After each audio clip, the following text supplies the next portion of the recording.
What's up, everybody? Sitting here with my 90-gallon tank that I just spent the whole day on going through, encountering like many problems. So maybe I'll help you not encounter these problems when you set up your fish tank. Kind of just laughing about it now, but whatever. So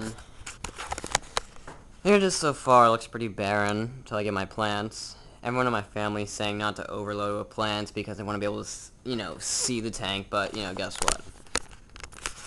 I'm overloading this shit with plants. So, let's see. Let's get the whole story going here. Got up early to set it up around 9. Got a Miracle Grow in there. I think it's potting mix or something like that. It's organic, so anything organic usually works if you guys are wondering. So, I set it all up, put water in, about 40% I put of water in just to make sure it could hold water, which I already kind of knew it did, because this is a used tank. And I would definitely go with used tank if you're on a low budget. They usually always work.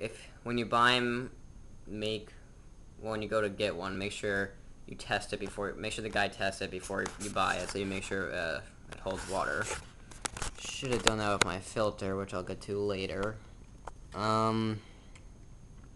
So did the whole scape without the plants. Got the driftwood in, got all these rocks. If you guys are looking for rocks and you don't want to buy them, let me think. You can if anyone's building a house like on your street, usually they have leftover rocks. Make sure they had no like fertilizers on them or pesticides, and make sure they're not using the rocks either. If they're gonna build a house, make sure they're just like throwing away rocks. So I took these from a house they were building. They weren't going to use them anyway, and I only took like 5 rocks, so whatever. You can see I have some flat pieces over there, followed by smaller, rougher pieces, and another flat piece over there. So if you're looking for rocks, that's how I get them. But I filled up the tank, really clean, 40% of water, was super clean. I was actually pretty surprised because everyone who does dirt, they always say, oh, it's so dirty. So I was surprised, and then I drained it, filled it up the second time, and then I see where everyone's coming from because it got dirty pretty fast. I was a little panicked at first, a little panicked, I'll admit, as we all get. Well, if you're a beginner and haven't done this before, but got through it. Actually, I was adding water as I siphoned it out, so that cleaned all the dirt pretty well coming out. So then I filled up like 60% that time, drained it, and then I filled it again, and this is the final result of the final filling. I set up the filter, which was a pain in the ass. See that bar on top? Well, the problem was that pipe would not, let me see, if you see that pipe right there, that would not fit into this bar. It was like, and the water was already full, and the wires are not long enough at all, so I was like struggling to do that.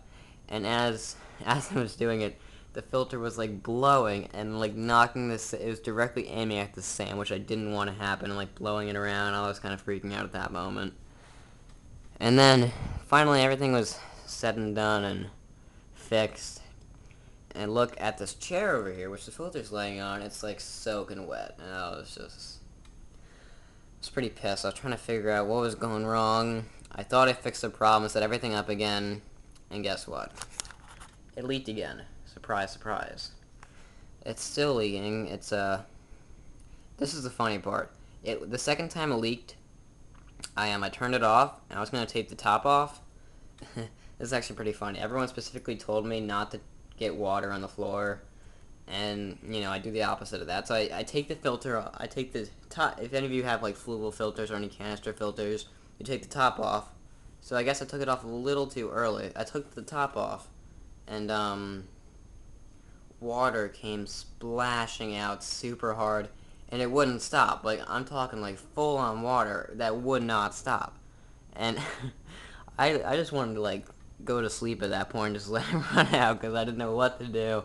I didn't want to carry it through the hallway outside because it's a long way from here to outside, so I kind of let it run. No biggie though, it's just water, and it's not even fish water because there's no fish in here.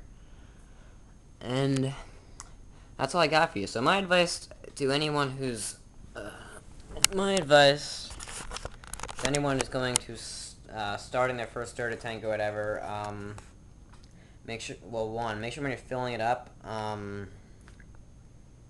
make sure you're letting the water not go right into the dirt. It's like sitting on a rock, so the water can like slowly go to the dirt. Make sure it's on low pressure too, which I had to do, of course, since I'm an idiot. Two, make sure your filter's set up like mine before you like add all the water. Before you do everything, make sure you have your filter set up, because like I was like, I'm gonna add the water first, see how it looks, and then I'll add the filter after it's all filled up with water, which was an idiot move. Make sure you have a plan, which obviously would help me with that. Even the small things, you don't think about a filter when you're making your plan. You don't think about setting it up. But something you gotta do. So maybe next time around when I set up a Derna tank, which probably won't happen because I'm on a low budget and that thing costs a lot of damn money. It builds up real fast. Luckily, this is a family room, so family paid for the stand, and I paid for the fish tank. Stand's only like $200, and that's nothing compared to like the fish tank. Which fish tank? Let's see. I'll let you know. For fish tanks, you usually want to get like $1 per gallon is a good deal, I would say. I got that for $1.20. That's 90 gallons, so that's $120 right there. $80 for the filter, used filter, which doesn't work. I'm gonna contact the guy. Well, first I'm gonna research how to fix it, and then I'm gonna contact the guy. But you know how that works. It usually doesn't work out too well. And that's all I got for you. So thanks for watching. I'll keep an update when I get the plants. I ordered them from aquaticjungles.com. Great website. It's in contact with Dustin's fish tanks, if you ever seen it. It looks like my battery's going to go dead here. So yeah, that's it. See you later, and subscribe if you like. I only have 4 subscribers. I could use some more. Thanks.